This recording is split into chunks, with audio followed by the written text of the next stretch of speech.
Olá, mais uma vez, seja muito bem-vindo à nossa página Igreja Aliança Mundial Correio de Deus. Eu sou o Bispo Charles Araújo e eu tenho uma palavra de Deus para você. Olha só, o Senhor Jesus, antes dele retornar ao céu, ele deixou previsto que antes da sua vinda, antes do seu retorno, haveria algumas tribulações, a ponto dele dizer que se não fosse abreviado os dias, nem os salvo suportaria ou atravessaria. Mas naturalmente, como o poder de Deus, o poder da vida, o poder de Jesus é maior do que o poder de Satanás, o poder da morte, naturalmente do poder de todas as enfermidades. Então, naturalmente, quem tem o Espírito de Deus, quem tem o Evangelho, naturalmente vencerá, porque a fé sempre venceu e sempre vencerá o mundo. Todos os apóstolos e o próprio Jesus falou: eu venci e vós também vencerão. Então nós devemos, diante de um acontecimento como esse, nos avaliar diante de Deus. Eu quero dirigir uma palavra para aqueles que querem ter a salvação. Então todos os acontecimentos da terra têm o propósito de desestabilizar, de tirar alguns do foco, mas o mesmo evento que possa derrubar alguns serve para servir de base para os demais. O próprio Jesus também, em uma parábola, ele contou: o reino de Deus é mais ou menos assim, o homem que ouve a palavra de Deus e coloca em prática é mais ou menos como alguém que constrói a sua casa em uma rocha, vindo o vento, as tempestades, naturalmente, por a casa estar bem edificada, não tombará ou não cairá. Porém, uma pessoa que não edificou ou não pratica a palavra de Deus é como uma casa feita, construída na areia. O primeiro vento que vier, obviamente, destruirá a casa. Então, os acontecimentos, eles têm como propósito desestabilizar, criar pânico e assim tirar alguns, os mais vulneráveis, da permanência. E naturalmente, na medida que o impacto vem, aqueles que estão em Cristo serve para que eles possam ver até que ponto eles estão fortalecidos e assim eles têm oportunidade de se firmar mais e mais, porque o poder do Evangelho, o poder de Deus, sempre foi, sempre será maior de todos os poderes contrário à vida. O Senhor Jesus só veio para que nós, os que cremos, tenha vida e vida com abundância, porém o ladrão, se referendo ao diabo, só veio para matar, roubar e destruir. O que eu quero que você entenda é o seguinte: o Espírito de Deus e o Espírito do diabo, eles são informações verdadeiras e informações falsas. A verdade e a mentira, Deus e o diabo, a vida e a morte. Então, ambas foram criadas pelas palavras. No princípio era a palavra, e a palavra estava com Deus, e a palavra era Deus, e obviamente hoje a palavra continua sendo Deus, porque o Senhor Deus, o Senhor Jesus, foi o mesmo ontem, hoje e será eternamente. Na mesma proporção, os mesmos fundamentos, o mesmo critério, o diabo, que desde o princípio, ele é o pai da mentira, ele é o enganador, ele é o ladrão, ele nunca se afirmou na verdade. Então as pessoas vão pertencer àqueles que as suas atitudes se assemelham a qual pai? A Deus. Deus é o Deus da verdade. Ao diabo, ele é o Deus da mentira. Então Deus desse século cegou o entendimento dos incrédulos para que eles não entendessem. Então vamos entender, para que você possa se posicionar diante desse vendaval, diante dessa tempestade, diante dessa guerra. Como eu costumo falar, lá no passado, a guerra da igreja era em um âmbito, era de uma forma diferente, era pressão, era ataques, era crueldade no campo biológico, no campo físico. Hoje, a guerra está no campo das informações. Então, eu quero afunilar e aprofundar diante do que está acontecendo. Eu fico estarrecido, creio que a palavra que expressa esse sentimento é essa. Eu fico estarrecido diante da posição de muitas autoridades e de muitas pessoas. Quero primeiramente falar para você o seguinte: essa palavra e todas as palavras que eu vier lhe falar, eu não espero que os homens maus, que a mídia, que os governantes mude o seu ponto de vista apenas porque eu estou falando. Então, o propósito é encontrar alguém que está buscando por Deus, mas que ainda não definiu quem é Deus, aonde está Deus no meio desse vendaval, e assim dar a ele uma oportunidade, um barco salva-vida, como foi no caso de Noé. A propósito, quando Deus trouxe a informação que viria um dilúvio, deu a instrução para Noé e a sua família, e Noé, ao crer, colocou em prática antes das evidências que haveria um temporal, uma chuva intensa, um inverno pesado. Então ele, ao acreditar em Deus, colocou em prática as instruções de Deus, até que veio o dilúvio. Então o dilúvio pegou todas as pessoas que não criam em Deus desprevenida. Quando elas se deram conta, diz a Bíblia Sagrada, que não é apenas uma história qualquer, é a história da humanidade, que vieram, a porta estava fechada, e uma coisa interessante nós notarmos ali, é que a Bíblia faz questão de dizer que Abraão estava em uma planície, digamos assim, quando o dilúvio começou, que a barca ou a arca de Noé começou a flutuar, e quando a enchente baixou, a Bíblia afirma que a barca pousou em cima de um monte. Então perceba que agora a arca estava em um lugar seguro. Então tudo isso tem experiência, tem para que nós possamos aprender com isso. Essas tempestades, dentre muitas coisas que ela faz, como a palavra de Deus diz, tudo provém para o bem daqueles que amam ao Senhor. Então esses acontecimentos vai transformar-se em forjamento, em um preparo, em um nível maior para os que crerem. Enquanto lá no dilúvio, aqueles que não creram, aqueles que foram negligentes, pereceram, a família de Noé estava salva, e agora a experiência adquirida colocaram eles em outro nível. Poderia até vir um outro vendaval, uma outra tempestade, um outro chuveiro daqueles que não causava mais dano, porque agora ele estava prevenido. Então nisto se confirma, tudo provém para o bem daqueles que amam o Senhor Jesus. Então eu quero mais uma vez refrisar para que você pense um pouco. Se você pensar um pouco, você vai chegar à conclusão da verdade, porque a verdade, ela é a mesma ontem, hoje, será eternamente. Ela é aquela na China, em qualquer lugar do mundo que alguém anseia e busca a verdade e chega à verdade, vai chegar a um denominador comum. Como muitas pessoas falam que é Deus punindo os Porta do Fundo, os carnavais, punindo. Olha, se você conhecer, ou se você conhece a natureza de Deus, você verá que isso não tem fundamento. Como, por exemplo, como é que Deus, para punir meia dúzia de pessoas que cometeram esse tipo de erro, ele colocaria uma doença que mataria inocente, que prejudicaria pessoas lá do outro lado do mundo, apenas porque ele queria punir meia dúzia de pessoas aqui no nosso Brasil? Está vendo que isto não tem fundamento? Se você olhar para a palavra de Deus, que é, por exemplo, quando Sodoma e Gomorra, o nível dos seus pecados estava alarmante, que Deus foi ali fazer o julgamento, fazer salvação para aqueles que não estavam concordando com eles, que no caso Ló e sua família.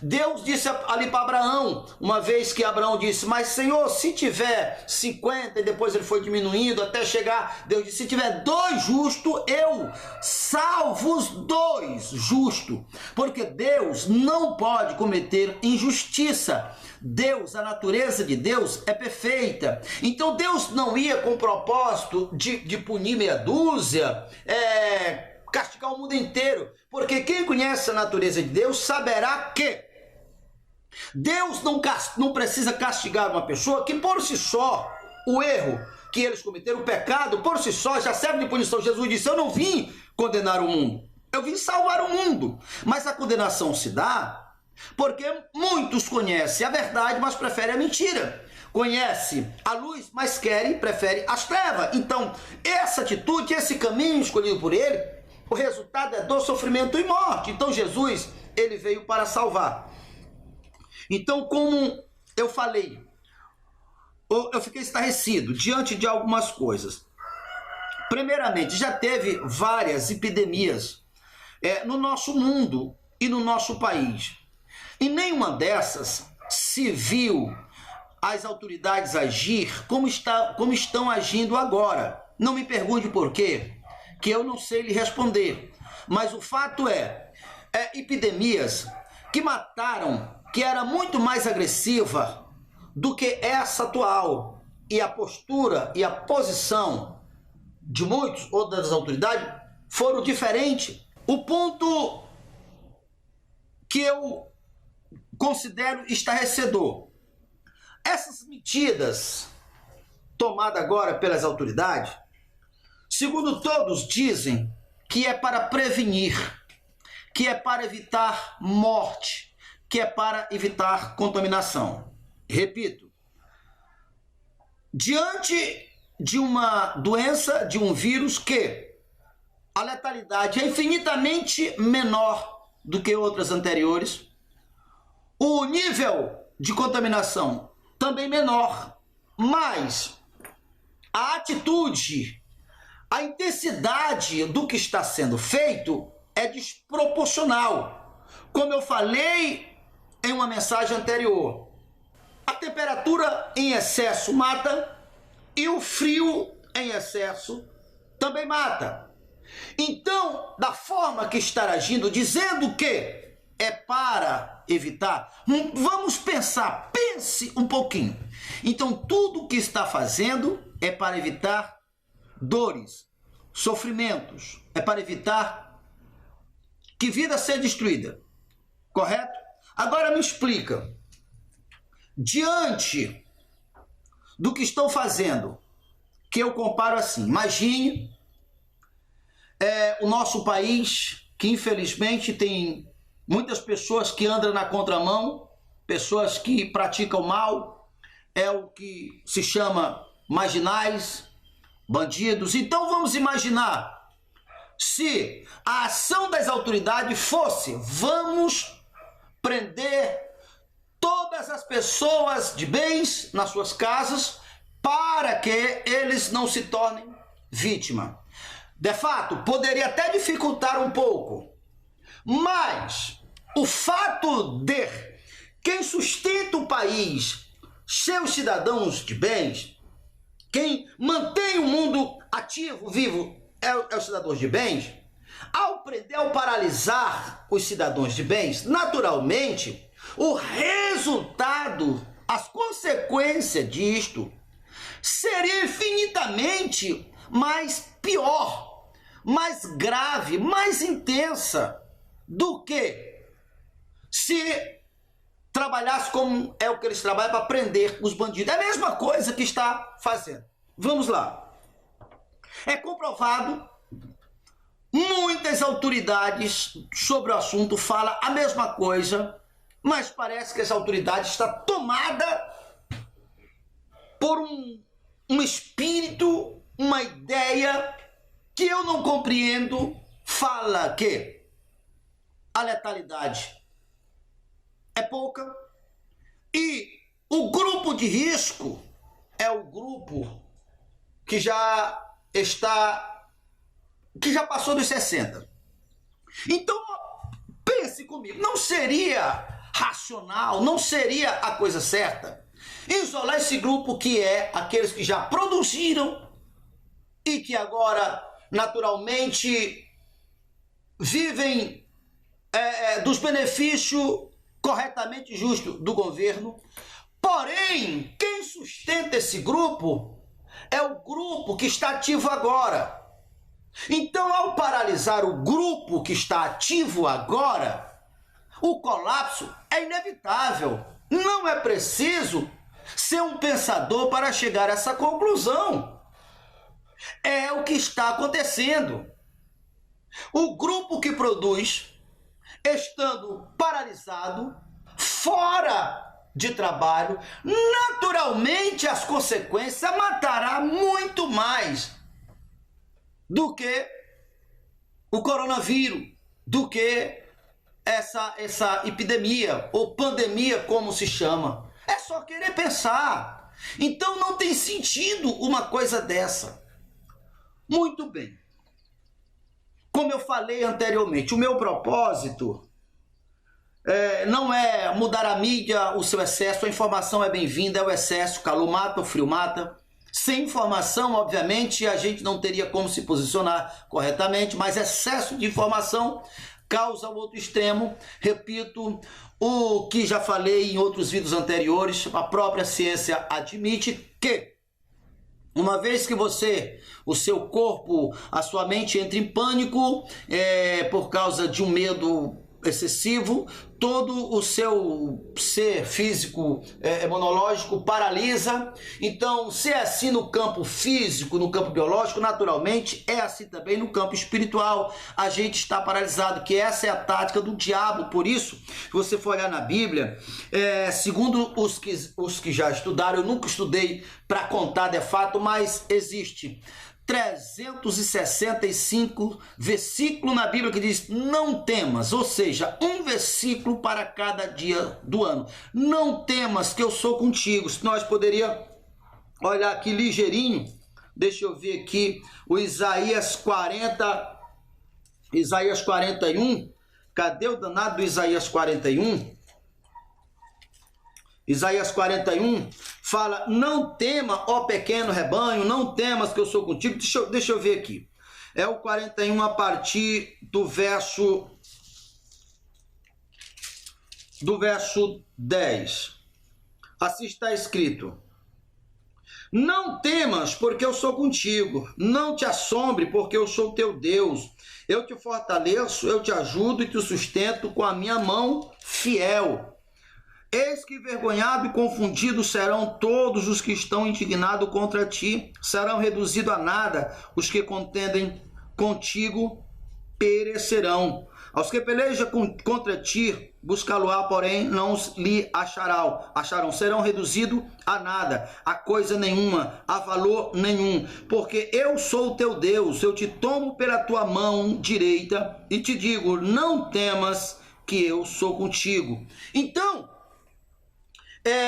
se Deus diz não tema, não é só para a gente não temer a Ele, e Ele como uma recompensa irá nos abençoar. Não, Ele é nosso Criador. Ele sabe que quando nós tememos, nós entramos em desespero, duas coisas acontecem. Coisa primária e prejudicial é que nós fazemos uma ponte naturalmente com o inferno. Então isso dá total legalidade para que o mal tenha direitos legais de fazer o que ele quer. E ele só veio para matar, roubar e destruir. Porque a fé, a confiança em Deus nos dá direito às bênçãos de Deus. Mas a ausência de fé, e todas as vezes que nós tememos, ficamos apavorados, então nós estamos dizendo assim com nossas atitudes: eu não acredito, Deus, em ti. Eu não acredito e não confio que tu é autossuficiente para me proteger, porque o mal, o diabo é mais poderoso. Esse sim vai me atingir. Então eu dou direitos legais. No campo biológico, o meu corpo paralisa. Então, contra-ataques que o meu corpo reagiria evitando um dano, não fará. Por quê? Porque eu estou em pânico, que é exatamente o que estão fazendo. Eu ouvi um certo pastor falando a respeito de Israel. Eu não posso lhe afirmar que isso de fato está acontecendo, mas eu acredito mesmo, confio no ministério daquele pastor e confio, Deus está com Israel, que a atitude de Israel foi exatamente a que eu estou falando: isolar o grupo de risco, enquanto que o grupo produtivo continua trabalhando, evitando desemprego em massa, evitando catástrofe, evitando destruição, falência de empresa, e obviamente vai vir a desordem como consequência. Do que adianta evitar um problema pequeno, menor, trazendo as consequências um problema infinitamente maior? Então Israel isolar o grupo de risco e o ativo e continua trabalhando. Então, o Israel, o país, continua equilibrado, continua ativo. E outra coisa importante que a ciência também fala sobre isso, e a gente sabe que é assim, uma vez que os nossos corpos têm contato com esse vírus novo, estranho, naturalmente o nosso corpo, que é inteligente, porque Deus, ele é atuante, o Espírito é vivo, vai revestir os nossos anticorpos compatível com o ataque. Então, uma vez que, em vez de eu enfrentar o mal, eu me refugio, eu corro, eu me isolo, então o meu corpo deixará de ter aquele fortalecimento, aquele forjamento. A minha mente acostuma, digamos assim, com o correr, o fugir, e o inimigo, que por sua vez é perito em identificar quem está com medo, então ele fica muito mais fortalecido, mais confiante, e assim a sua capacidade aumenta, porque enquanto ele está mais forte, a raça humana está mais fraca. Então, isso que está acontecendo. Então, meu foco é as pessoas. Vocês precisam pararem para refletirem. Vocês devem ouvir a Deus. Vocês devem ouvir a Deus. Vocês devem ter cuidado e conhecer a natureza de Deus e as profecias a respeito das táticas de Satanás. Satanás, eu costumo falar, você nunca encontrou e nunca irá encontrar nem Deus e nem Satanás nas ruas, na sua casa ou em lugar nenhum. Porque ambas, ele chega até nosso mundo através de informações, de palavra. O crer só vem pelo ouvir. E a palavra fala que o anticristo, o diabo, fará uma aliança com a besta, que nada mais é do que poderes. E a besta emprestará a sua boca. Traduzido, você precisa entender que se tem homens e mulheres de Deus que falam em nome de Deus, o mal também utiliza-se de meios e para trazer pavor, para que o espírito do medo, que é um tipo de selo, possa estar selando pessoas, separando a pessoa para a destruição. Porque se a verdade liberta, o mal, a mentira, condena, destrói a pessoa. A verdade é Deus, a mentira é Satanás. Então, qual é o selo que você tem? Você se firmou na verdade de Deus? Ou você ouviu a mentira do mal, do sistema, e se apavorou? Em vez de fé, tem medo. Então, sem fé, é impossível você agradar a Deus. Então, eu deixo aqui essa mensagem para vocês. Reflita sobre isso. É tempo de nós nos firmarmos na palavra, porque a salvação, ela virá, ela não tardará. O Senhor Deus, ele virá para buscar o seu povo, para o começo do seu reinado de 1000 anos aqui na terra. E depois do término dos 1000 anos, ele entregará o governo ao Pai, descerá das nuvens.